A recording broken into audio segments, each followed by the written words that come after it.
another episode of Sit and Spin with me, your host Joe. With me as always, Norm the Drowsy Bionic Dog. Today I'm sitting here because Norm decided he wanted to sit there. Whatever. Today we're going to be talking about the Band of Skulls and their new release, Himalayan. It's the band's third album overall. Band of Skulls, if you're not familiar with them, are a three-piece out of Southampton, England, comprised of Russell Marsden on guitar and vocals, Emma Richardson on bass and vocals, and Matt Hayward on drums.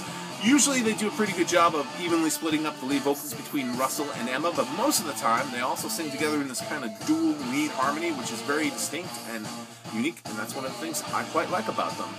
Emma and Russell were school friends from a long time ago and actually put the band together when they were in university together. They first came onto the scene in 2009 with their debut album, Baby Darling Dollface Honey. Try saying that 3 times fast. And the big breakout hit off of that album was a song called I Know What I Am, a very White Stripes sounding song. They followed that up in 2012 with their sophomore album, Sweet Sour, also very good. And as I said, they're very similar to retro-sounding bands like the White Stripes and the Black Keys. So if you like bands with "the" followed by a color somewhere in their name, you will probably dig Band of Skulls very much, even though they don't have either of those things in their name. But very much similar style to those bands, which I also like quite a bit. They also remind me at times of the Joy Formidable band we talked about this time last year. And also, sometimes even a little bit of Concrete Blonde, a band from the 80s and 90s. And interestingly enough, 2 of those bands also have female-fronted singers, guitarists, bass players, and trios. There you go. I first saw these guys opening for the band Metric back on tour for their debut album.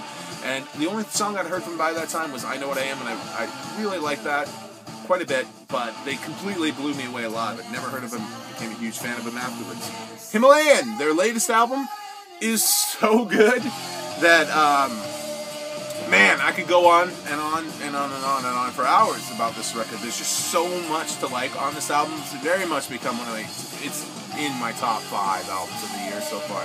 Earlier in the year, I know, but it's that good. I'm just going to try to point out some of my favorites, although the whole album is really good. The opening track, what you're hearing right now, Asleep at the Wheel, is also the first single on the album, pretty indicative of the band's sound. They kind of like to switch it up back and forth between usually kind of a chugging retro rock sound and these big monster riffs of doom, so to speak. The song that follows this one up, Himalayan, which is the title track, starts out, you'll probably hear a little bit of it after this, with a super funky guitar sound, and then again goes into like a big monster riff of doom. And some really cool, overdriven, super fuzzed out guitar playing from Russell, even more so than what you hear right now. Soon after that, Hoochie Coochie is kind of a 2000s update on classic glam rock bands like The Sweet and Slade. Just for now, really cool stuff though, very catchy. Brothers and Sisters is another track, it's probably going to be the next single after this tune, which also starts out with a bit of a kind of a funky stop before going into this super catchy pre-chorus that's sung in a really kind of interesting rhymey time that it was stuck in my head all weekend. I was walking around town in Portland and just kept popping into my head. That's how catchy it was. Another standout track for me on the album is a song called I Feel Like 10 Men, 9 Dead, and 1 Dying. That's a mouthful. But just a great song. Very, very Joy Formidable on that one, especially. It switches up between this kind of driving southwestern twang of the guitar thing into this super monster riff of doom. Love it. Track after that, Toreador, is also very White Stripes-like, but Emma sings it. Really, again, kind of has sort of a south of the border feel to it, because, you know, Toreador, talking about bullfighters and such. But very good. And the last track on the album, Get Yourself Together, which is a very laid-back, mellow, not quite so much a ballad, but it reminds me of kind of the more loungy, mellow stuff that Stone Temple Pilots would do so well that I absolutely loved on their albums. And it very much, you can almost imagine Scott Weiland singing that tune. I hate to compare him to so many other bands because really they stand out so much on their own. And if you want just some good rock, Band of Skulls, Himalayan, man, go out and pick this one up. If you get a chance to see him live, definitely go see them. They're so great live. I'm hoping that they're going to tour around here someplace because I very much would love to see them live again.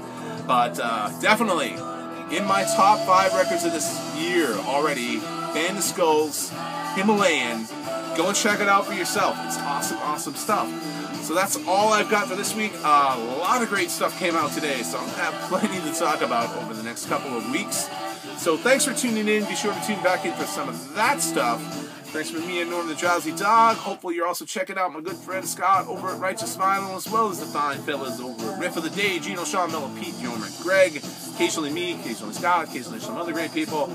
And thanks for tuning in yet one more time. We'll catch you next time on Sit and Spin. See you then.